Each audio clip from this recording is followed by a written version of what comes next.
auzit că ești o scriitoare fantastică. Dar poți scrie și numărul tău de telefon pentru mine?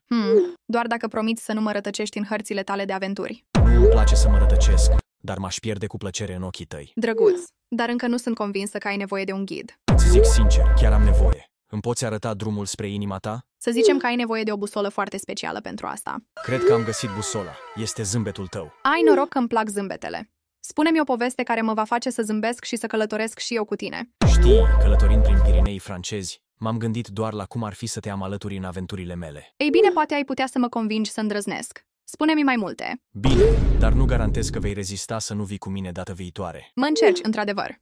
Care este oferta ta irezistibilă? O cafea într-un loc special din orașul nostru și apoi, cine știe, poate o escapadă împreună? Îmi place unde merge discuția asta.